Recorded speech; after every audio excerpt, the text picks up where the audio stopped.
আমাদের সামনে দরজায় কড়া নাড়ছে পবিত্র মাহে রমাদান।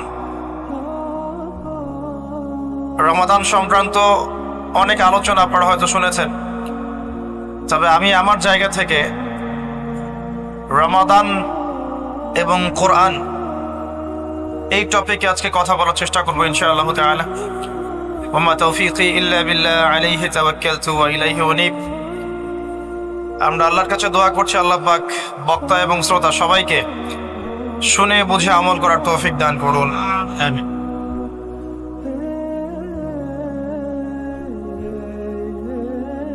রমাদান মাসের সওম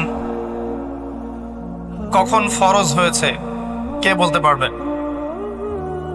অডিয়েন্সের মধ্যে রমাদান মাসের সওম কত হিজরিতে ফরজ করা হয়েছে? মাশাআল্লাহ।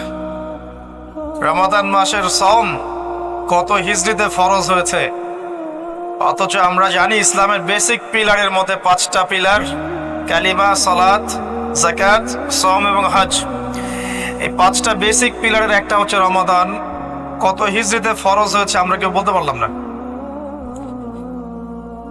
নবী করিম সাল্লাল্লাহু আলাইহি ওয়াসাল্লাম যখন নবুয়ত পেলেন, ওই সমাজের মধ্যে কিছু পাপাচার ছিল। এমন সমাজেই নবী আসে যেই সমাজে পাপাচার বেশি। যেখানে কোনো পাপ নাই সেখানে তো নবীর কোনো প্রয়োজন নাই। নবী করিম সাল্লাল্লাহু আলাইহি ওয়াসাল্লাম যখন নবী হলেন, তৎকালীন আরবের সমাজে মৌলিকভাবে 5টা পাপ ছিল। কয়টা ভাই? তার প্রথমটা হচ্ছে শিরক। তারা আল্লাহর সাথে শিরক করত, যেটা আজকের বিশ্বে আমরা প্রত্যেকটা সেক্টরে করছি। 2 নাম্বার ছিল রিবা বা সুদ। তৎকালীন আরব সমাজের মধ্যে সুদ ভিত্তিক অর্থনীতি ছিল, যা এখন পুরো বিশ্ব জুড়ে চলছে। 3 নাম্বার হচ্ছে মাদক।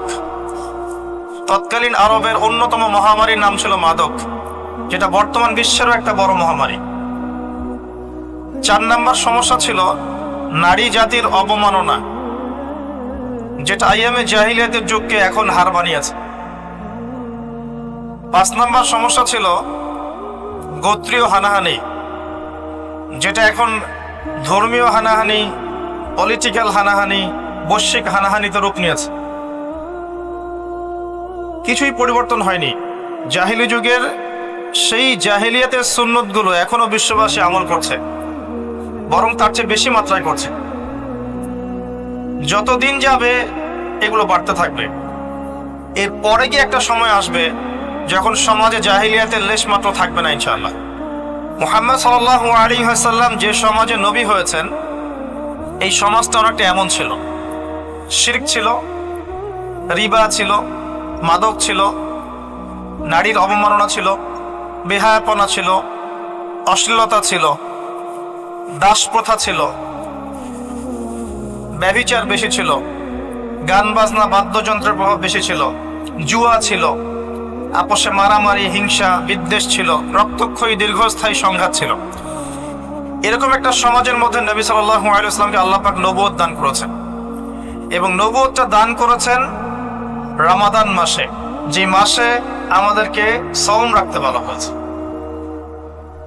রমাদান মাসের মধ্যে একটা রাত আছে, যে রাতের নাম হচ্ছে লাইলাতুল কদর।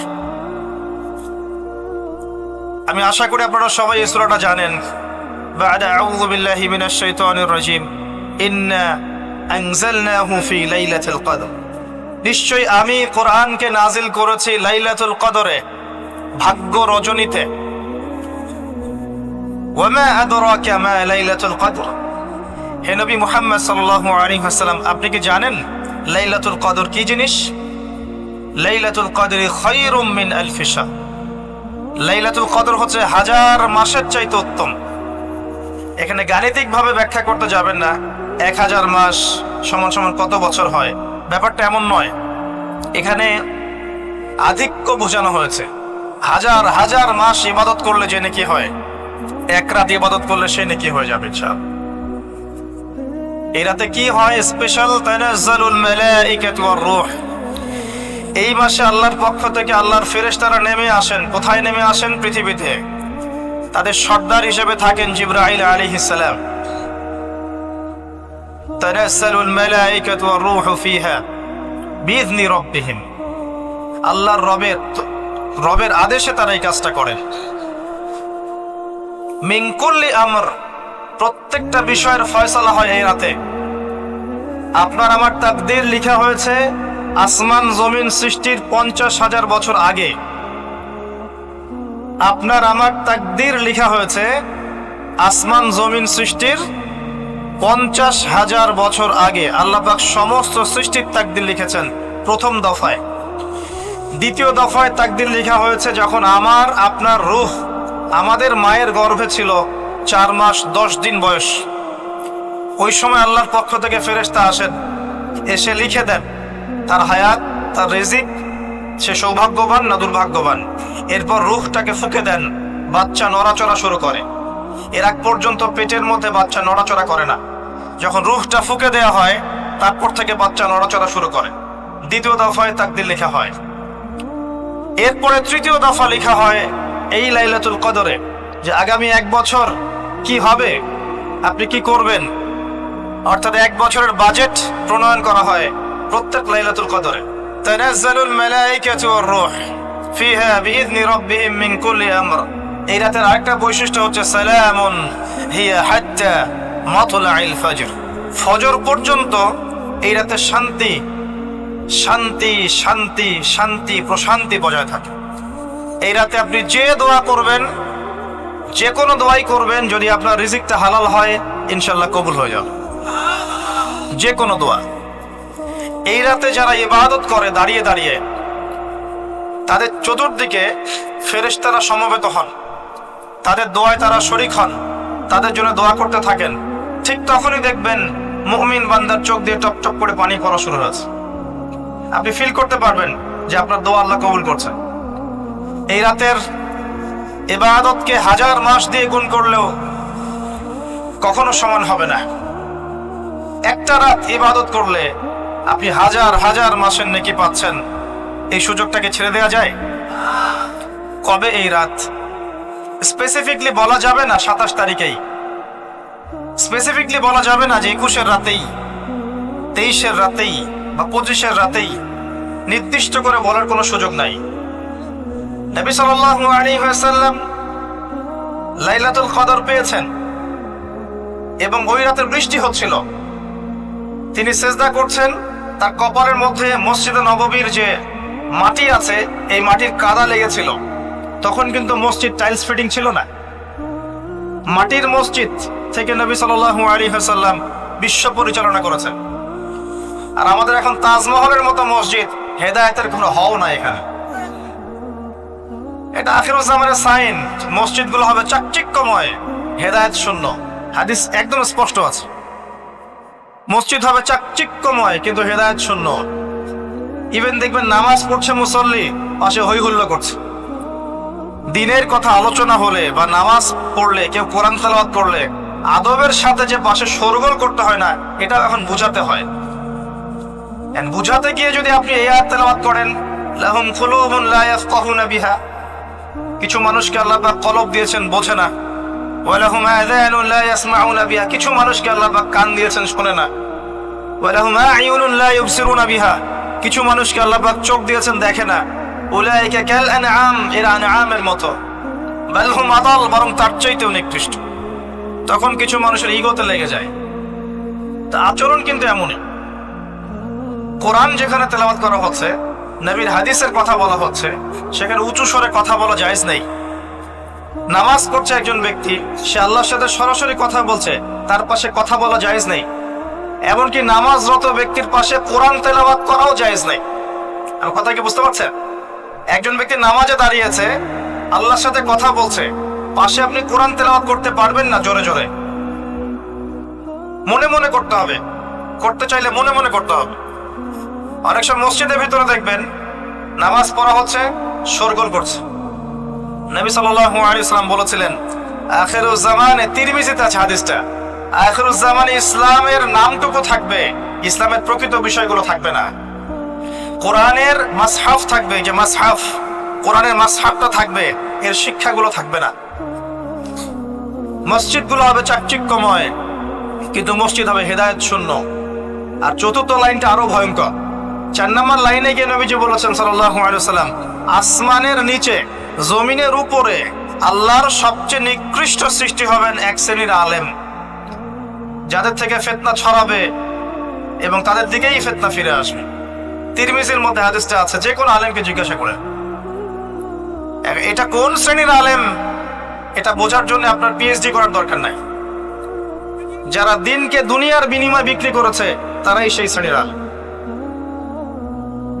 যারা সত্য কথা বলতে ভয় পেয়েছে তারাই সেই শ্রেণীর আলেম। যারা সত্যকে মিথ্যার সাথে মিশ্রিত করেছে তারাই সেই শ্রেণীর আলেম। এবং যারা ইসলামের নামে উম্মাকে শতদা বিভক্ত করে দিয়েছে এরাই সেই শ্রেণীর আলেম। নবী করিম সাল্লাল্লাহু আলাইহি ওয়াসাল্লাম বলেছেন, লাইলাতুল কদর আমি পেয়েছি, কপালে কাদা মাটি ছিল, বৃষ্টি হচ্ছিল, তার মানে ওই রাতে বৃষ্টি হতে পারে, ওই রাতে বৃষ্টি হতে পারে। লাইলাতুল কদরের আলামত রাতের বেলা বৃষ্টি হতে পারে। বৃষ্টি হয়েছে, তিনি নামাজ পড়েছেন, কপালের মধ্যে কাদা লেগেছিল, তিনি বের হয়েছেন, সাহাবীদেরকে বলবেন কোন রাতটা লাইলাতুল কদর, আজকের রাতটা লাইলাতুল কদর, এটা বলতে বের হয়েছে।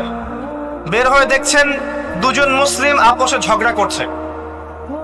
লিসেন টু মি, দুজন মুসলিম আপোষে ঝগড়া করছে। আমরা বলি না যে মুসলিমদের মাঝে ইখতিলাফগুলো রহমত, আমরা বলি না?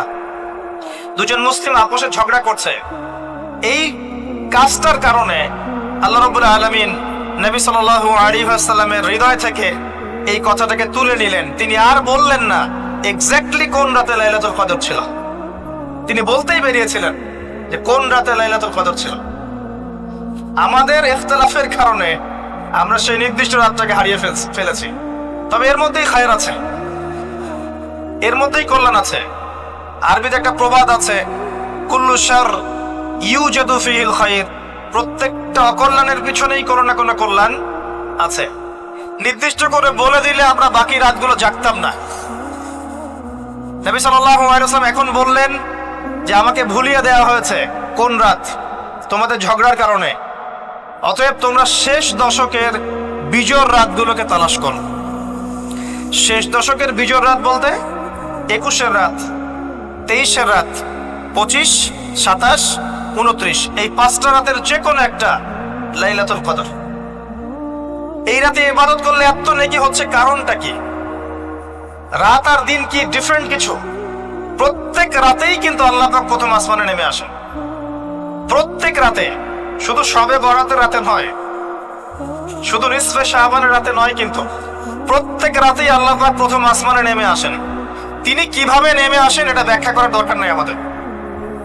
আল্লাহ পাক বলেছেন নেমে আসি, বাস আসি। কারণ সবকিছু আমরা যুক্তি, বিজ্ঞান, দর্শন দিয়ে প্রমাণ করতে পারবো না। পারবো?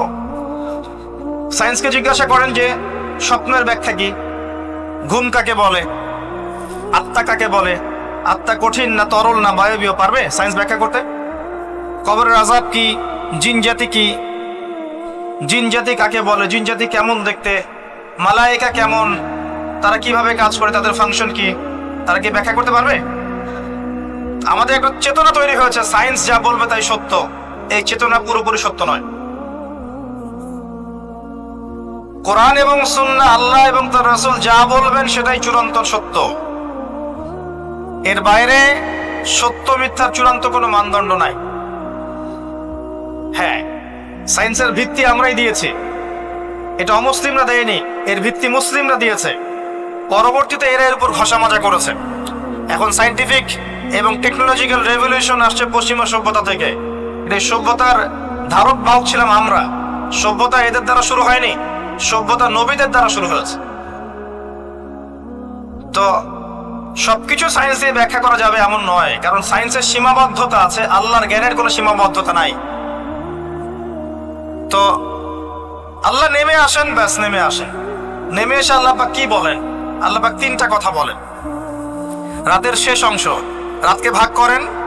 যদি 6টার সময় রাত শুরু হয়, রাত কিন্তু রাত 12টায় শুরু হয় না, সূর্য ডুবে গেলেই রাত শুরু হয়, এটাই ইসলাম। এখন 6টা থেকে আপনি এই 5টা পর্যন্ত সময়টাকে 3 ভাগে ভাগ করেন। শেষের অংশ ধরে নেন যে 1টা থেকে 5টা, কথার কথা আমি এস্টিমেট করলাম এই সময়টুকুতে আল্লাহ রাব্বুল আলামিন কাছে নেমে আসে প্রথম আসমানে, অর্থাৎ তার রহমত নিকটবর্তী হয় এবং তিনি আহ্বান করতে থাকেন তিনটা জিনিস। এক, কে আছো আমার কাছে কিছু চাইবে, যা চাইবে আমি তাই দিব। দুই, কে আছো আমার কাছে ক্ষমা চাইবে, আমি তোমাকে মাফ করে দেব।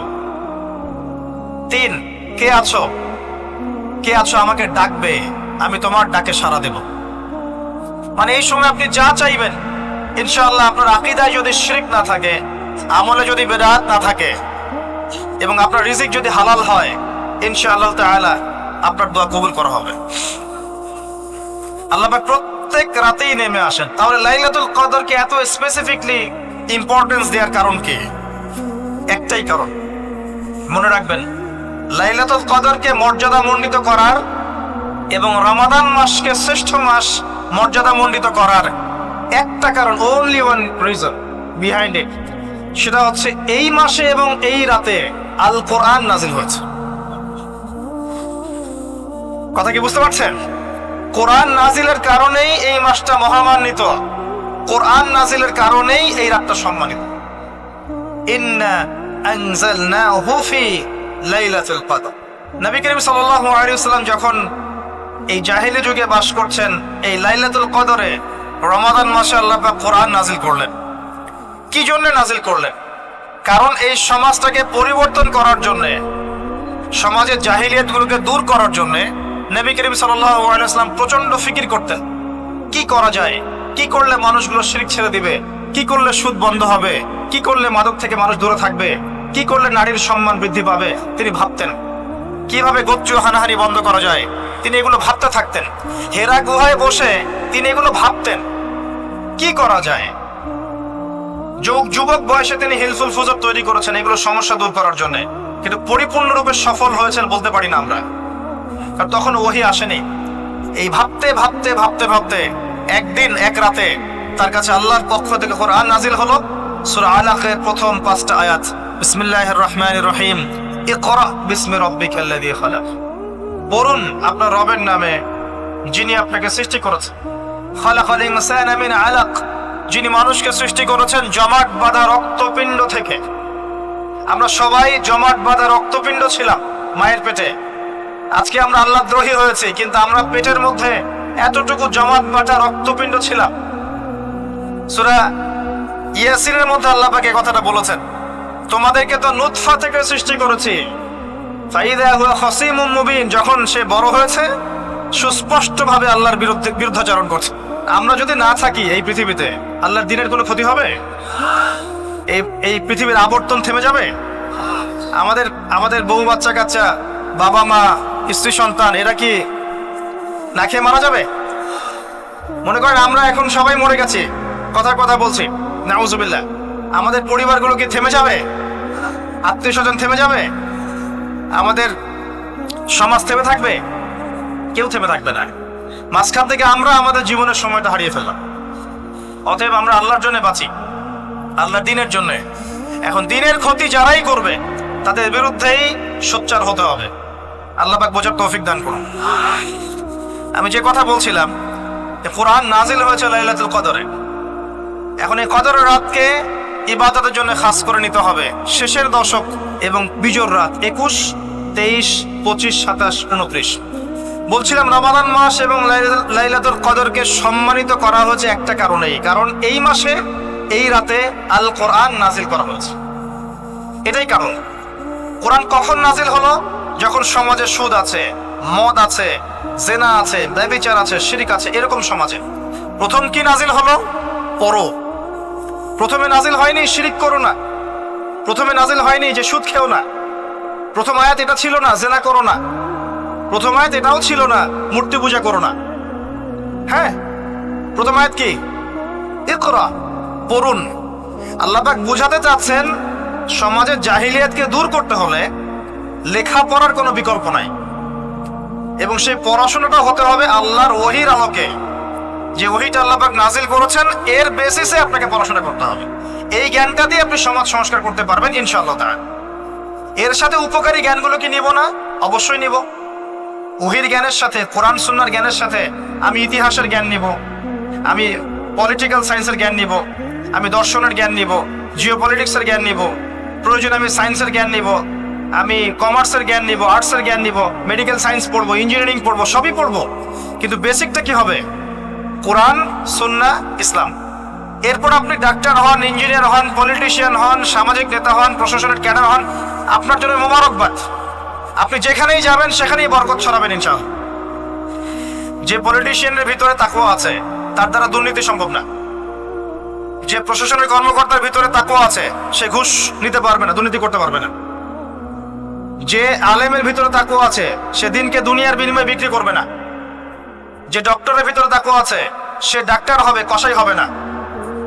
যে ইঞ্জিনিয়ারের ভিতরে তাকওয়া আছে সে দেখবেন সত্যিকারের প্রকৌশলী হবে, সে কিন্তু চোর হবে না। ভিতরটা চেঞ্জ করতে হবে, ভিতরটা, এর নাম তাকওয়া।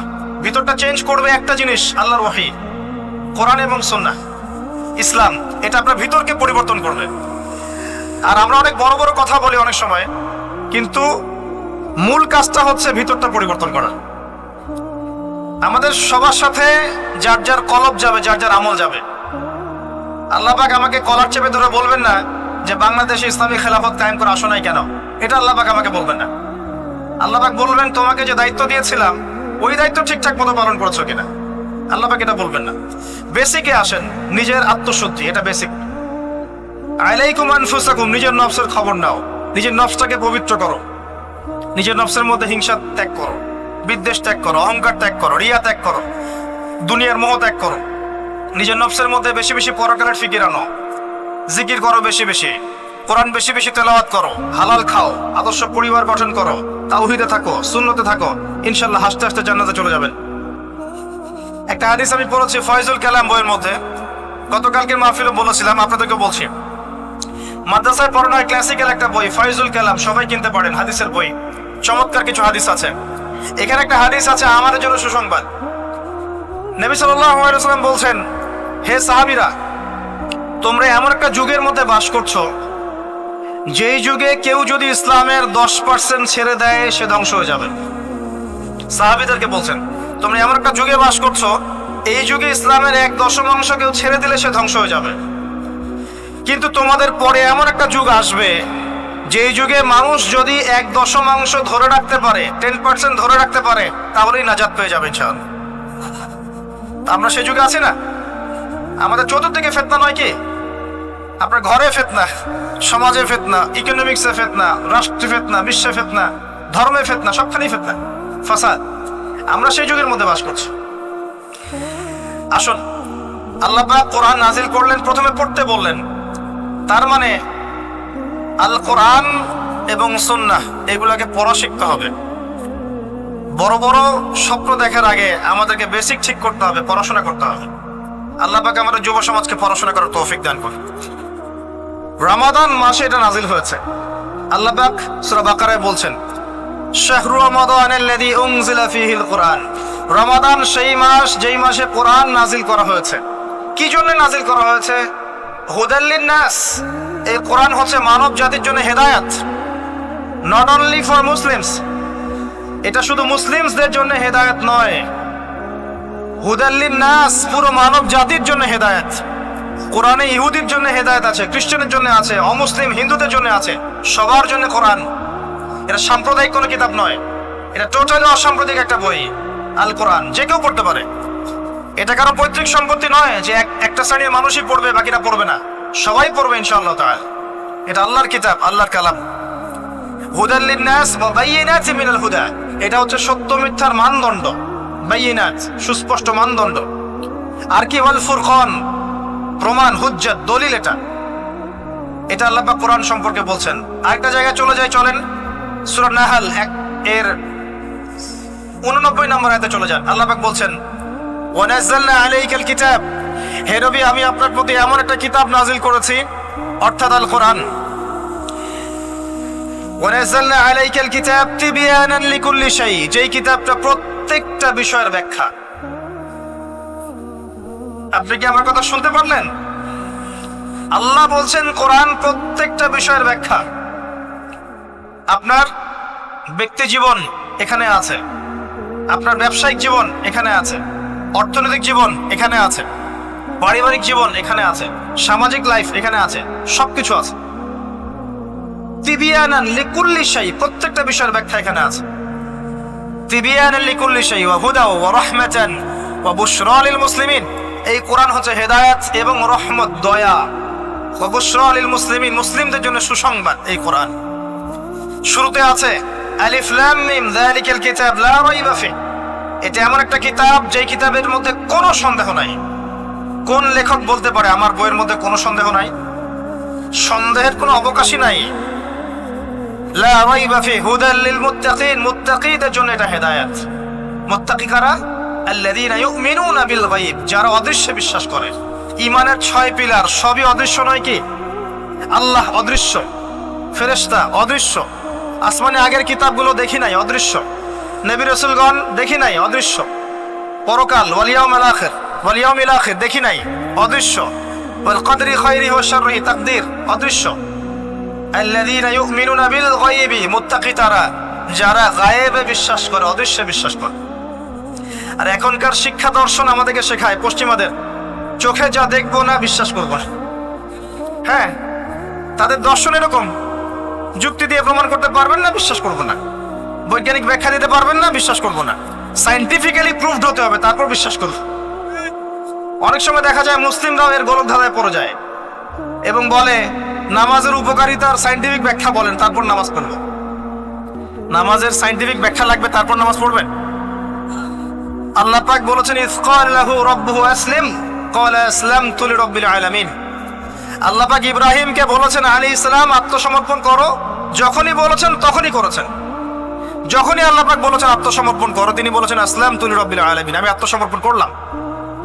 বাচ্চাকে জবাই করো, জিজ্ঞেস করেননি এর পিছনে বিজ্ঞান কি, যুক্তি কি আর দর্শন কি? স্ত্রীকে রেখে আসো ওই জনমানব শূন্য জায়গায়, জিজ্ঞেস করেন নাই কারণ কি, রিজন কি, যুক্তি কি, বিজ্ঞান কি, দর্শন কি? আল্লাহ বলেছেন সামিআনা ওয়া আতা'না, এর নাম ইসলাম। আল্লাহর আদেশ যেখানে এসে যাবে, এখানে যুক্তি বিজ্ঞান দর্শনের প্রয়োজন নাই।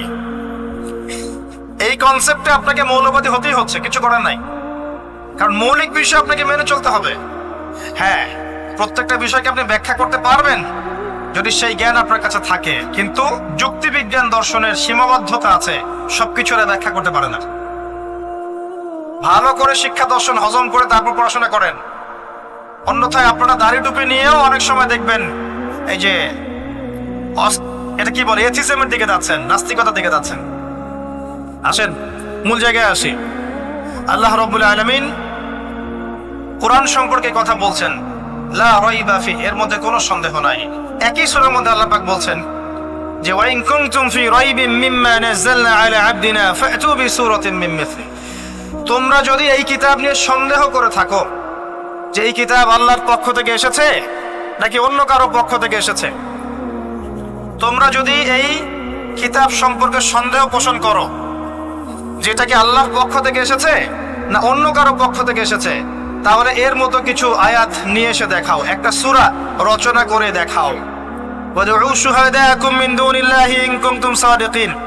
তোমাদের যত সাক্ষী আছে, সহকর্মী আছে, তোমাদের সাপোর্ট দেওয়ার মতো যারা যারা আছে, সবাইকে ডেকে নিয়ে আসো, এনে এই কোরআনের মতো একটা সূরা রচনা করে দেখো যদি সন্দেহ পোষণ করে থাকো। আল্লাহ এর পরে বলছেন ওয়া ইল্লাম তাফআলু, তোমরা যদি এটা করতে না পারো, ওয়ালান তাফআলু, কোশ্চেন কালেও পারবে না। তোমরা যদি এটা করতে না পারো, মানে একটা সূরা রচনা করতে না পারো, এরকম কোন কিতাব রচনা করতে না পারো, একটা আয়াত রচনা করতে না পারো, তাহলে জেনে রাখো ফাত্তাকুন নার আল্লাতী ওয়াকুদুহা আন-নাস ওয়াল হিজারা, সেই আগুনকে ভয় করো যার ইন্ধন হবে মানুষ এবং পাথর। উইদ্দাত লিল কাফিরিন, যা কাফেরদের জন্য প্রস্তুত করা হয়েছে। আল্লাহ পাক এই কোরআনটা নাজিল করেছেন কোন মাসে ভাই? রমাদান মাসে। আসেন প্রথমে বলে নেই আমরা রমাদানকে কিভাবে পালন করার চেষ্টা করব, এরপরে আসছি রমাদানকে কেমন করে কোরআনময় করবেন, এই দুইটা পয়েন্ট। এক নাম্বার, হতে পারে এই রমাদান আপনার জীবনের শেষ রমাদান। কয়েকটা কাজ আমি বলি। প্রথম কাজ হচ্ছে নিয়াত করতে হবে যে এই রমাদানটাতে আমি আমার সমস্ত গুনাহ মাফ করানোর চেষ্টা করব।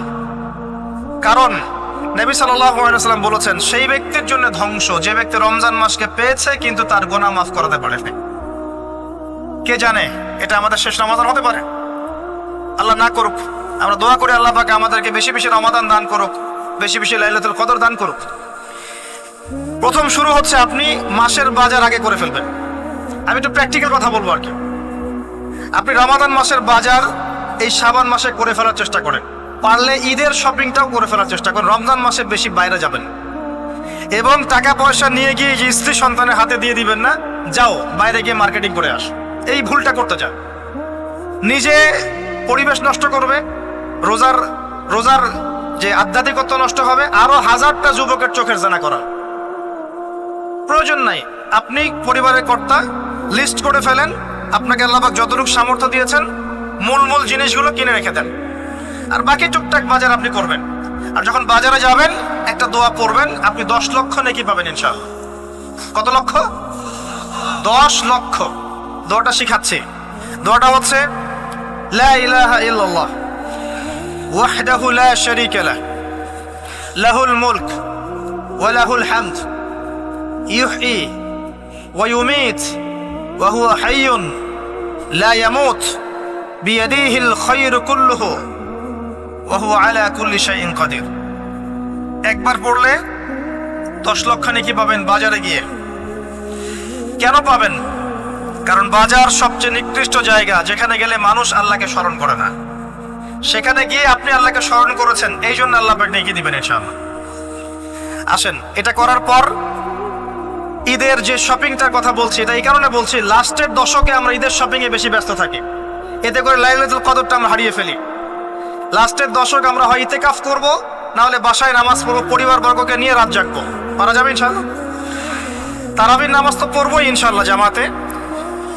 এবং আপনি 20 পড়েন আর 8 পড়েন, আপনি নামাজের কোয়ালিটিটাকে ভালো করার চেষ্টা করেন, নামাজের কোয়ালিটিটাকে বেস্ট করেন। ধীরে ধীরে তেলাওয়াত করেন, ধীরে ধীরে রুকু সেজদা করেন, নামাজটাকে এনজয় করেন। সময় নিয়ে, টাইম নিয়ে, 2 ঘন্টা সময় লাগুক, 3 ঘন্টা সময় লাগুক, এনজয় করে নামাজ পড়েন। আল্লাহ পাক তৌফিক দান করুন। এরপর শেষ রাতে আবার ওঠেন, পরিবার বর্গকে নিয়ে নামাজে দাঁড়ান, একসাথে জামাত করে নামাজ পড়েন, পরিবারে নফল নামাজ পড়েন, বাসায় বরকত হবে ইনশাআল্লাহ। রাত জাগেন, বেশি বেশি দোয়া করেন, একটু তেলাওয়াত করেন, একটু জিকির করেন, তাসবিহ তাহলিল করেন, রাতটা কাটিয়ে দেন। শেষের দশকে মার্কেটে ঈদের শপিং করতে যায় না। ঈদের খুশি আছে, ঈদের আনন্দ আছে, ঈদে ভালো পোশাক পরবো, সব ঠিক আছে। এই খুশি কাদের জন্যে? কদ আফলাহা মান তাযাক্কা ওয়া যাকারা ইসমা রাব্বিহি ফাসাল্লা।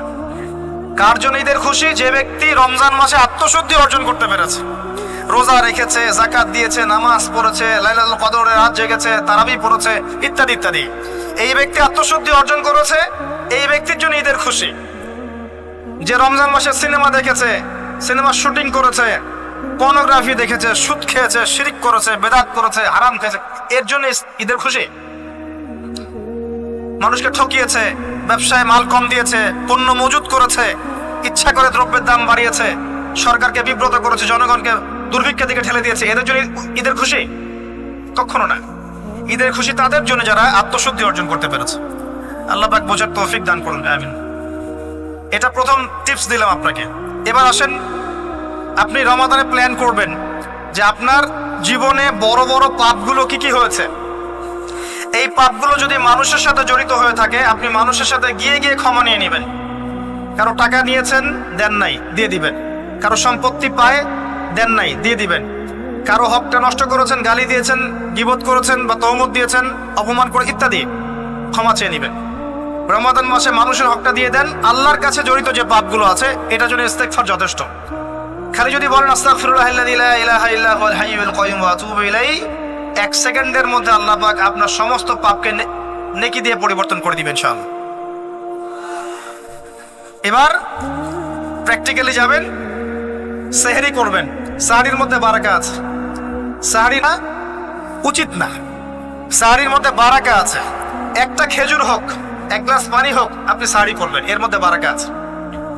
এবং সাহরির সময় এমন ভাবে খাবেন না যে এটা আপনার জীবনের শেষ খাওয়া। কথা বুঝতে পারছেন? এত বেশি আইটেম করতে যায় না, এত বেশি ভোগ বিলাসী হয়ে গেলে রোজার আধ্যাত্মিকত্ব থাকবে না। সেহরিতে অল্প খান, যদি খেতে হয় পেটের 3 ভাগের 1 ভাগ খান, এক ভাগ ফাঁকা রাখেন, এক ভাগ আপনি পানি দিয়ে পূর্ণ করেন। এখনকার কিছু তথাকথিত আশিকে রসুলের মতো হতে যায় না, যাদের ভুঁড়ির জ্বালায় চেয়ারে বসতে পারে না, এই কাজ করতে যায় না। এটা মুসলিমদের শোভা পায় না। আমরা পরিশ্রমী জাতি, কর্মঠ জাতি, আমাদের এসব শোভা পায় না। এটাও শেষ জামান হাদিসে আছে। কি নাই আসলে, শেষ জামানে এক শ্রেণী মানুষ বের হবে যারা হবে সাকিল, একদম উড়িওয়ালা, হ্যাঁ, ঠেস দিয়ে বসে থাকবে আরাম করে, এবং বলবে যে কোরআনে যা আছে আমি তাই মানি, হাদিসটা আমি মানি না, ইত্যাদি। আসেন, সাহরির পরে রোজা রেখেছেন, 5 ওয়াক্ত নামাজ জামাতে পড়ার চেষ্টা করেন। খুব সিম্পল জিনিস, খুব বেশি কিছু দরকার নেই আমাদের। 5 ওয়াক্ত নামাজ আপনি জামাতে পড়ার চেষ্টা করেন। বাসার থেকে ওযু করে বের হবেন, প্রত্যেক পদক্ষেপ হাঁটবেন, আপনার একটা স্টেপে একটা করে গুনাহ মাফ হবে, একটা নেকি লেখা হবে, মর্যাদা বাড়িয়ে দেওয়া হবে। একে 10 দিয়ে গুণ করা হবে, রমজান মাসে আরো 70 দিয়ে গুণ করা হবে ইনশাআল্লাহ। ফজরের নামাজটা জামাতে পড়লেন, নামাজটা জামাতে পড়ার পর আপনি বসে থাকবেন, কিছু সময় জিকির, আজকার, তাসবিহ, তাহলিল করবেন। পারলে 1 পারা করে কোরআন তেলাওয়াত করবেন। রমাদান মাসে প্রত্যেক দিন 1 পারা করে কোরআন তেলাওয়াত করার চেষ্টা করবেন। 30 দিন 30 পারা, রমাদানে অ্যাটলিস্ট একটা খতম করা যাবে, অ্যাটলিস্ট একটা খতম চেষ্টা করা যায় না ইনশাআল্লাহ। ফজরের নামাজ হয়ে গেছে, আপনি কোরআন তেলাওয়াত করেন। 1 পারা পড়তে সময় লাগবে আধা ঘন্টা, 40 মিনিট, কারো 1 ঘন্টা। এরপর সূর্য উঠে যাবে, উঠে গেলে পরে আপনি 2 রাকাত ইশরাকের নামাজ পড়বেন, নামাজটা পড়ে বাসায় যাবেন। আল্লাহর নবী বলছেন সাল্লাল্লাহু আলাইহি ওয়াসাল্লাম, আপনার আমল নামায় একটা কবুল হজ, একটা কবুল উমরার নেকি লেখা হবে ইনশাআল্লাহ। এবার রেস্ট করেন, বাসায় গিয়ে রেস্ট করেন। যখন ঘুমাবেন তখন ঘুমের সুন্নাহগুলো আদায় করেন, সূরা ফালাক, নাস, ইখলাস পড়েন, ফু দেন, দিয়ে গা মাসাহ করেন, আয়াতুল কুরসি পড়ে ঘুমান, ঘুমের দোয়া পড়ে ঘুমান, ঘুমটাও নেকি হবে ইনশাআল্লাহ। এরপর হয়তো আপনি কাজে যাবেন, চাকরিতে যাবেন, বা ব্যবসায় যাবেন, বা আপনি শিক্ষাক্ষেত্রে যাবেন, ইত্যাদি ইত্যাদি। যে ক্ষেত্রেই যান না কেন আপনি মনে রাখবেন আপনি রোজাদার। যে ক্ষেত্রেই যান আপনি মনে রাখবেন আপনি রোজাদার। আমি কারোর সাথে এখন ঝগড়া করতে পারবো না, কারোর সাথে এখন মারামারি করতে পারবো না, আমি কারো গীবত করতে পারবো না, আমি মিথ্যা বলতে পারবো না, আমি মাপে কম দিতে পারবো না, আমি জনগণকে ঠকাতে পারবো না, আমি রোজাদার। এটা মনে রাখবেন। এটা মনে রাখলে পরে দেখবেন ইনশাআল্লাহ তাআলা আপনি আল্লাহকে পাচ্ছেন, আল্লাহর মারিফত পাচ্ছেন। খাচ্ছি না, আল্লাহর ভয় না। পানি পান করছি না, স্ত্রী সহবাস করছি না, কার ভয়ে? আল্লাহর ভয় না। এত কঠিন কাজ করার পরেও রোজার নেকি পাওয়া যাবে না যদি রোজা রাখা অবস্থায় আমি মিথ্যা বলি, মাপে কম দেই, গীবত করি, সুদ খাই, জেনা করি, ইত্যাদি ইত্যাদি। নবী সাল্লাল্লাহু আলাইহি ওয়াসাল্লাম বলেছেন, সেই ব্যক্তির পানাহার ছেড়ে দেয় আল্লাহর কিচ্ছু যায় আসে না, যে ব্যক্তি রোজা রেখে অশ্লীল কাজ করেছে। মা বোনদেরকেও বলবো, রোজা রেখে যদি বেপরদায় চলেন রোজার কোনো দাম নাই। রোজা রেখেও যদি এমন কাপড় পরে চলেন যেই কাপড় পরা না পরা একই কথা, ঢাকা শহরের ফেমিনিস্ট মেয়েদের মতো জিন্স আর গেঞ্জি পরে ঘোরেন, রোজা রাখা না রাখা আপনার একই কথা। এটা রোজা হয়নি, উপবাস হয়েছে, উপবাস। ইকোনমিক সেকশন আমরা যারা আছি, আমরা যদি রোজা রেখেও সুদ খাই, আমার রোজা রাখা না রাখা আল্লাহর কিচ্ছু যায় আসে না।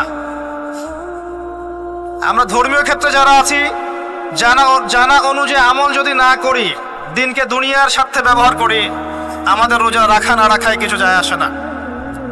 আমরা যদি মিথ্যা বলি, অন্যের গীবত করি, অশ্লীল কাজ করি, গার্লফ্রেন্ডের সাথে সময় কাটাই, ওর সাথে কফি খেতে যাই, ডেটিং করতে যাই, এই যে ফেসবুকের মাধ্যমে চ্যাটিংয়ে প্রেম করি, ইউটিউবে অশ্লীল ভিডিও দেখি, পর্নোগ্রাফি দেখি, ইত্যাদি ইত্যাদি, এইসব রোজা রাখা না রাখা আল্লাহর কিচ্ছু যায় আসে না। আমি হাত জোর করে বিনতি করছি ভাই, খাওয়া পান করা, স্ত্রী সহবাস ছেড়ে দেওয়ার নাম রোজা নয়, এটার নাম রোজা নয়, এটা একটা অংশ রোজার মাত্র। রোজা রেখে আল্লাহর যাবতীয় হারাম ত্যাগ করলে পরে রোজা হবে ইনশাআল্লাহ। এই কাজগুলো করার চেষ্টা করে আল্লাহ পাক তৌফিক দান করুন। রোজা রাখা অবস্থায় আপনি বেশি বেশি জিকির করবেন। কি করবেন? সুবহানাল্লাহ পড়বেন, আলহামদুলিল্লাহ পড়বেন, আল্লাহু আকবার পড়বেন, লা ইলাহা ইল্লাল্লাহ পড়বেন, লা হাওলা ওয়ালা কুওয়াতা ইল্লা বিল্লাহ পড়বেন হাসবি আল্লাহ ওয়া নি'মাল ওয়াকিল, সুবহানাল্লাহি ওয়া বিহামদিহি, সুবহানাল্লাহিল আযীম, সুবহানাল্লাহিল আযীম ওয়া বিহামদিহি। পড়বেন আস্তাগফিরুল্লাহ ওয়া আতুবু ইলাইহি, আস্তাগফিরুল্লাহ ওয়া আতুবু ইলাইহি। পড়বেন লা ইলাহা ইল্লাল্লাহ ওয়াহদাহু লা শারীকা লাহু, লাহুল মুলকু ওয়া লাহুল হামদু ওয়া হুয়া আলা কুল্লি শাইইন কাদির। পারা যাবে না ইনশাআল্লাহ? বেশি বেশি পড়বেন। আরেকটা কাজ করবেন, প্রতিটা কাজ নবী সাল্লাল্লাহু আলাইহি ওয়াসাল্লামের সুন্নাহ মাফিক করার চেষ্টা করুন। সুন্নাহ মাফিক, খাচ্ছেন তার সুন্নাহ মাফিক, টয়লেট করছেন তার সুন্নাহ মাফিক, ঘুমাচ্ছেন তার সুন্নাহ মাফিক। সুন্নাহর বইগুলো আছে না বাজারে, কিনে নিবেন, কিনে নিয়ে দেখবেন প্রতিটা কাজ কিভাবে করলে সুন্নাহ হবে। এই কাজগুলো করতে গিয়ে আপনাকে গভর্নমেন্ট বাধা দিবে, বিশ্বের পরাশক্তিরা বাধা দিবে, আপনাকে কি কেউ পিটাবে এগুলো করলে, জেল খাটাবে? এগুলো আমাদের ব্যক্তি স্বার্থের ব্যাপার, ইচ্ছা করলেই করা যায়। এই ইচ্ছাটা আল্লাহ পাক আমাদের অন্তরে জাগ্রত করুন, আমিন। একটা কাজে কথা বলবো, নর্মালি আমরা ফরজগুলোতে বেশি ফোকাস করি, ফরজ ওয়াজিবে।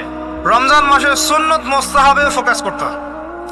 রমাদানে একটা নফল আপনাকে ফরজের নেকি দিয়ে দিবে ইনশাআল্লাহ, রমাদান একটা সুন্নাহ আপনাকে ফরজের নেকি দিবে ইনশাআল্লাহ। তো রমজান মাসে শুধু ফরজ নয়, একটু সুন্নাহ সালাতগুলো, নফল সালাতগুলো একটু বেশি বেশি পড়ার চেষ্টা করি, আল্লাহ পাক তৌফিক দান করুন। স্পেশালি একটা কাজ করার চেষ্টা করতে পারি, অজু যখন ভেঙে যায়, টয়লেট করলেন অজু ভেঙে গেল, সাথে সাথে হালকা করে অজু করে ফেলার চেষ্টা করেন, সবসময় পবিত্র থাকার চেষ্টা করেন। বেলাল আল হাবাশী নাম শুনেছেন? রাদিয়াল্লাহু আনহু।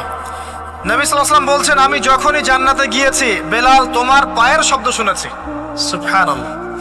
যেই বেলালকে উত্তপ্ত মরুভূমিতে শুয়ে নির্যাতন করা হচ্ছে, সেই বেলাল বলছেন আহাদুন আহাদ। সেই বেলাল রাদিয়াল্লাহু আনহুর নামে শানে সূরা নাজিল হচ্ছে, কুল হুয়াল্লাহু আহাদ। ওই বেলাল রাদিয়াল্লাহু আনহুকে নবী সাল্লাল্লাহু আলাইহি ওয়াসাল্লাম বলছেন, যখনই জান্নাতে যাই তোমার পায়ের আওয়াজ শুনি, তুমি কি এমন আমল করো যার কারণে এই মর্যাদা তোমার? বেলাল রাদিয়াল্লাহু আনহু বলছেন, আমি তো স্পেশাল তেমন কোনো আমল করি না, আপনারা যা করেন আমিও তাই করি, তবে আমার যখনই ওযু ভেঙে যায় আমি ওযু করি, আর আমি ওই ওযু দিয়ে 2 রাকাত নামাজ পড়ি। এটাকে তাহিয়াতুল ওযুর নামাজ বলে। রমজান মাসে করার চেষ্টা করি, আল্লাহ পাক তৌফিক দান করুন। আমরা অনেকে মসজিদে যাই, ধাপ করে বসে পড়ি, করি না এই কাজটা? মসজিদে গিয়েছি, ধাপ করে আগে বসে পড়ি। মসজিদে গিয়ে 2 রাকাত নামাজ পড়ে বসা সুন্নত। মিনিমাম 2 রাকাত নামাজ পড়ে বসলে আপনি তাহিয়াতুল মসজিদের নেকি অর্জন করলেন, মসজিদের হকটা আদায় করলেন। ওই জায়গা আপনার জন্য সেজদার সাক্ষী থাকলো, কিয়ামতের মাঠে আপনার পক্ষে সাক্ষী দেবে ইনশাআল্লাহ। এই সুন্নাহগুলো আমরা চর্চা করার চেষ্টা করি রমজান মাসে। রমজান মাসে দাড়িটা ছেড়ে দেন, দাড়িটা ছেড়ে দেন। এটা একমাত্র ভিজিবল সুন্নাত, দৃশ্যমান সুন্নাত, যেটা আপনার সাথে কবরে যাবে। যখন কাফন দেয়া হবে তখন দেখা যাবে না আমার সাথে আর কোন কোন সুন্নাহ আছে, এই একটা সুন্নতই দেখা যাবে আমার সাথে কবরে যাচ্ছে। কথা কি বুঝতে পারছেন? আর এটাকে আমরা এখন যত পারি মেয়ে হওয়ার চেষ্টা করছি। নবীজি বলেছিলেন শেষ জামানায় ছেলেরা মেয়েদের পোশাক পরবে আর মেয়েরা ছেলেদের পোশাক পরবে। দেখুন মেয়েরা এখন ফর্মাল পোশাক পরছে, জিন্স আর গেঞ্জি পরে ঘুরছে, আর ছেলেরা ক্লিন শেভড। ছেলেরা মেয়েদের মতো গাল বানাচ্ছে। আর কোন সাইনের জন্য অপেক্ষা করছেন? নবীজি বলেছিলেন উঁচু উঁচু বিল্ডিং নির্মাণের প্রতিযোগিতা করা হবে। একবার এয়ারে ঢাকার কাছাকাছি আসবেন, এয়ারে তো সফর করেছেন আপনারা অনেকেই, যখন এয়ার ফ্লাই করে, টেক অফ করে বা ল্যান্ড করে, তখন ঢাকার কাছাকাছি, তখন উপর থেকে আপনি ঢাকাকে দেখবেন। যে কেন বলেছি this is the city of Akhiruzzaman, কেন বলেছি? নবীজি বলেছেন কিয়ামতের 2টা মেজর সাইন, 2টার মধ্যে একটা হচ্ছে أن ترى الحفاة العراة العالة رياء الشاء يتطاولون في البنيان। যখন সমাজের দরিদ্র শ্রেণীর মানুষেরা, যাদের পায়ে স্যান্ডেল ছিল না, গায়ে কাপড় ছিল না, এরা উঁচু উঁচু বিল্ডিং নির্মাণের প্রতিযোগিতা করতে থাকবে, ফান্তাজির সাআ, তখন কিয়ামতের অপেক্ষা করতে থাকবে। আজকে থেকে 100 বছর আগে ছিল এগুলা? 200 বছর আগে ছিল? সুবহানাল্লাহ। আর কোন সাইনের জন্য অপেক্ষা করছেন? তিনি বলেছেন শেষ জামানায় women will dressed but still they will be naked। মহিলারা কাপড় পরবে, তারপরেও তারা নগ্ন থাকবে। আপনি ঢাকার শপিং মলে যান, আপনি দেখেন। আর কোন সাইনের জন্য অপেক্ষা করছেন? শুধু ঢাকা কেন, গ্রামগঞ্জে ছড়িয়ে পড়েছে এগুলো, এখন গ্রামেও ছড়িয়ে পড়েছে। গ্রামে আরো বেশি দেখা গেছে মাশাআল্লাহ। গ্রামে গিয়ে আমরা হতভাগ, সুবহানাল্লাহ। গ্রামের মেয়েগুলা, গ্রামের মেয়ে ঢাকা শহরের মেয়েকে পার করে ফেলেছে। বাদ দেন, ওইদিকে না যাই, ডিফারেন্ট টপিক। আমরা রমাদান মাসের সুন্নাহগুলো আমল করার চেষ্টা করি। তাহিয়াতুল মসজিদ আমল করার চেষ্টা করেন, তাহিয়াতুল ওযু আমল করার চেষ্টা করেন, বেশি বেশি জিকির করেন। এবার আসেন রমাদানে যাকাত হিসাব করবেন। যাকাত, আপনার যাকাত হিসাব করেন, কত টাকা যাকাত এসেছে। জাকাতের নিসাব জানেন তো? হ্যাঁ, 7.5 ভরি স্বর্ণ। রৌপ্য কত? 52.5 তোলা। আপনার এই চাষাবাদের ওসর আসে, ব্যবসায়িক পণ্য থাকলে, সঞ্চিত সম্পদ থাকলে সবকিছু হিসাব করে মুফতি সাহেব আছেন, কওমি মাদ্রাসার আলেমদের কাছে যাবেন, জাকাতের ক্যালকুলেশন করে নেবেন যে আমার এত টাকা জাকাত এসেছে। এভাবে জাকাতটা রমজান মাসে দিয়ে দেওয়ার চেষ্টা করেন। জাকাত যদি আমরা না দেই, একটা শাস্তি শুনে রাখেন, আল্লাহ পাক এই সম্পদগুলোকে একত্রিত করে গলাবেন, গলিয়ে কপালে, গালে আর এই যে পিঠে লেপটে দিবেন, বলেন নাউজুবিল্লাহ। এবং এটা একটা সাপের আকৃতি ধারণ করবে, সাপ গলায় পেঁচানো থাকবে, কপালে দংশন করতে থাকবে, বলবে আমি তোমার মাল 7 ভাগ কর, আমি তোমার মাল 7 ভাগ কর। কবর এটা হবে, আমরা চোখে না দেখলে ওটা সত্য। নবীজি দেখে এসেছে মেরাজের রাতে এগুলা। এরপরে জাকাতের একটা সুবিধা আছে, এটা আমরা বোঝাতে পারি না। জাকাত ইসলামিক ইকোনমিক্স এর বেস। জাকাত ধনীর সম্পদে গরিবের হক। যে গরিবের কাছে টাকা পয়সা নাই, আপনার টাকা ওর হাতে চলে যাবে, ও খেয়ে পরে বাঁচতে পারবে, এটাই জাকাত। বুঝাতে পারছি? জাকাতটা না দেন, ও আস্তে আস্তে আস্তে আস্তে আরো দরিদ্র হতে থাকবে। এর উপর আবার সুদ আছে, আবার পেপার মানিও আছে। জাকাতগুলো দিয়ে দেন, আল্লাহর ওয়াস্তে জাকাত দিয়ে দেন। অনেক মুসলিম আছে আমরা নামাজ পড়ে জাকাত দেই না। অনেক মুসলিম আছে জাকাত দেয় না, নামাজ পড়ে। জাকাত অস্বীকারীদের বিরুদ্ধে আবু বকর সিদ্দিক রাদিয়াল্লাহু আনহু যুদ্ধ করেছিলেন। এজ এ আমির, রাষ্ট্রের পক্ষ থেকে যুদ্ধ করেছিলেন। আল্লাহ পাক আমাদেরকে জাকাত আদায় করার তৌফিক দান করুন। ফসল থাকলে ফসল এর ওসর আসবে, ওসর এটা দিয়ে দিবেন। সেচের পানিতে হলে এক হিসাব, আর আপনার বৃষ্টির পানিতে হলে এক হিসাব। রমজান মাসে বেশি বেশি দান সাদাকা করবেন, বেশি বেশি মানুষকে দান সাদাকা করেন। পণ্যের দাম কমিয়ে দেন, মানুষকে সাদাকা করেন। প্রত্যেকটা দিন 10 টাকা, 20 টাকা, 100 টাকা সাদাকা করতে চেষ্টা করেন। এক একটা সাদাকা 70 গুণ বেড়ে যাবে ইনশাআল্লাহ। আমি আরেকটা নাসিহা করব, রমজান মাসে বেশি থেকে বেশি মানুষকে খাওয়ান, বেশি বেশি খাওয়ান, ইফতার করান। আমি বলি মসজিদগুলোতে প্রত্যেক দিন আসর থেকে মাগরিব পর্যন্ত দিনের কথাবার্তা আলোচনা করেন, তালিম করেন। আপনাদের কাছে বই আছে, মুনতাকা হাদিস আছে, ফয়জুল কালাম বই আছে, রিয়াদুস সালেহিন বই আছে, মিশকাত আছে, আলেম আছেন, ইমাম সাহেব আছেন। একটা বিশেষ বিষয় নিয়ে আলোচনা শুরু করেন, মাগরিব পর্যন্ত আলোচনা চলবে, সবাই মিলে ইফতার করেন। একটা ইসলামিক পরিবেশ গড়ে তোলেন, মানুষকে ইফতার করেন, বেশি বেশি ইফতার করেন। আপনার সামর্থ্য থাকলে, সামাজিক যদি পদমর্যাদা থাকে, সমাজের মানুষকে আপনি ইফতার করান, ইফতার পার্টি করেন, ইফতার অ্যারেঞ্জমেন্ট করেন। পার্টি বলা ঠিক না, আসলে ইফতার মাহফিল বলতে পারি আমরা। ইফতার মাহফিল করেন বেশি বেশি, মানুষকে ইফতার। একজন ব্যক্তিকে ইফতার করালে ওই ব্যক্তির রোজার নেকি আপনি পেয়ে যাবেন ইনশাআল্লাহ। প্রজেক্ট করেন, ইফতারের প্রজেক্ট করেন, মানুষের টাকাগুলো নেন, সংগ্রহ করে গরিবদের মাঝে ইফতার বিলিয়ে দেন। দুটা পদ্ধতি হতে পারে, আমি নিজেও করবো ইনশাআল্লাহ তাআলা। দুটো পদ্ধতি হতে পারে, ডেইলি বেসিসে ইফতার দিতে পারেন, অথবা মাসের বাজার করে দেন। এক মাসে কি কি লাগে, কতটুকু চাল, বোট, ডাল লাগে লিস্ট করেন, করে একটা ফ্যামিলিতে একটা প্যাকেট পাঠিয়ে দেন। দেখবেন পুরো ফ্যামিলি ইনশাআল্লাহ তাআলা রমজান মাসটা খেয়ে পরে বাঁচতে পারবে। এগুলো আমরা না করলে কারা করবে? অমুসলিমরা করবে। অমুসলিমরা করে করেই তো সবাইকে খ্রিস্টান বানাচ্ছে। কোথায় আছেন আপনি? সমাজ সেবা করে করে তো মানুষের ঈমান আমল হরণ করে ফেলছে, আর আমরা সমাজ সেবা করতে চাচ্ছি না। জি, আমরা গরিব মানুষের পাশে দাঁড়াচ্ছি না, ওরা গিয়ে দাঁড়াচ্ছে। দেখবেন মানুষ বলছে হ্যাঁ এই ধর্ম তো ভালোই, আমি খ্রিস্টান হয়ে যাই। কত মানুষ খ্রিস্টান হয়ে যাচ্ছে আপনি জানেন? পরে বুঝবেন যখন আমরা এই যে হাত বাঁধা, পায়ে পা রফুলে ইত্যাদি নিয়ে মারামারি করছি, কে কোন মাযহাব, কে কোন তরিকা, কার কোন ত্রুটি আছে, এগুলো নিয়ে আমরা সোশ্যাল মিডিয়ায় ঘাটাঘাটি করছি। এই সময়গুলোর মধ্যে এগুলো অনেক এগিয়ে গেছে। এরা আরো এসব এই খোরমা জিলাপি নিয়ে মারামারি করতে থাক, দেখবেন আস্তে আস্তে আস্তে আস্তে কোন দিকে চলে যায় পরিস্থিতি। গলার মধ্যে দড়ি দিয়ে ফাঁস লাগানো হয়ে গেছে, খালি টানা বাকি আছে।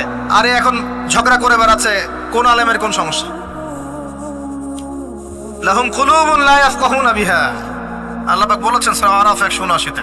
রমজান মাসে বেশি বেশি ইফতার করান, বেশি বেশি দান সাদাকা করেন। আর একটা কাজ বলে আমি শেষ করছি, রমজান মাসে পরিবারকে সময় দেন। পরিবারকে সময় দেন, পরিবারের হক আছে আমাদের উপরে। স্ত্রীকে সময় দেন, স্বামীকে সময় দেন, একসাথে ইফতার বানান। একটা পরিবেশ, একটা আনন্দ, একটা উৎসবের আমেজ যেন বিরাজ করে। ছোট ছোট বাচ্চাদেরকে রোজা রাখতে উৎসাহিত করেন। সবাই একসাথে বসে একটা বড় প্লেটে ইফতার করেন। বাচ্চারা যখন বড় হবে তখন বলবে ছোটবেলায় আমরা বাবা মার সাথে এভাবে ইফতার করেছি। সংস্কৃতি লালন করেছে। পারিবারিক হৃদ্যতা চলে আসেন, প্রতিবেশীকে ইফতার পাঠান, প্রতিবেশীকে ইফতার হাদিয়া দেন, মসজিদে একসাথে ইফতার করেন, তারপর রাতের বেলা তাহাজ্জুদে দাঁড়ান, তারাবিতে দাঁড়ান, তারাবির নামাজে ধীর স্থিরভাবে কেরাত করে ইমাম যাকে নিযুক্ত করবেন তাকে সুললিত কণ্ঠে কোরআন তেলাওয়াত করতে বলবেন ধীর স্থিরভাবে, তাকে প্রেশার দিবেন না, তার দায়িত্ব নিয়ে নেন। ইমাম হাফেজদের পুরো মাসের দায়িত্ব নেন, তার পরিবারের দায়িত্ব নেন, একটা সম্মানজনক হাদিয়ার ব্যবস্থা করে দিবেন যাতে করে তারা নিশ্চিন্তে থাকে পুরো মাস, তাকে অন্যদিকে ফোকাস করতে না হয়। অন্য কান্ট্রিতে যখন কোনো সায়েন্টিস্ট থাকে তার পরিবারের দায়িত্ব পুরো রাষ্ট্র নিয়ে নেয়, সে ঠান্ডা মাথায় খালি গবেষণা করবে। একই প্রসেস, আপনি আলেম ওলামা ইমাম হাফেজদের দায়িত্ব নিয়ে নেন, তার পরিবারের দায়িত্ব নিয়ে নেন, বা হুজুর আপনি আপনার কাজ করেন, আমরা আপনার পরিবার দেখছি। তাকে আপনি কোরআন তেলাওয়াত করতে দেন, কোরআন হিফজ করবে, মানুষকে কোরআন শেখাবে, তারাবির নামাজ পড়বে, ইমামতি করবে, মানুষকে দার্স দিবে, খুতবা দিবে। আসেন যে মেজর পয়েন্টটা বাকি আছে সেটা বলি। তার আগে এটাও বলি যে ইফতার করার সময় বেশি খাবেন না, যদি আপনি বেশি খান তাহলে আপনি তারাবির নামাজে দাঁড়াতে পারবেন না। আর একটা মেজর কথা, এটা লাস্ট পয়েন্ট, সেটা হচ্ছে এই মাসে কি নাজিল হয়েছে ভাই, কোন কারণে এই মাসটা সম্মানিত। এই মাসে আল্লাহর কিতাবকে সময় দিতে হবে, এই কিতাবকে সময় দিতে হবে। আল্লাহ রাব্বুল আলামিন বলেছেন এই কিতাবের মধ্যে সবকিছুর সমাধান আছে। আল্লাহ পাক বলেছেন এই কিতাবে কোনো সন্দেহ নাই। আল্লাহ পাক বলেছেন এই কিতাব আমাদের জন্য সুসংবাদ এবং শেফা, আরোগ্য, রহমা। এখন একটু বসেন, একটু সময় নেন।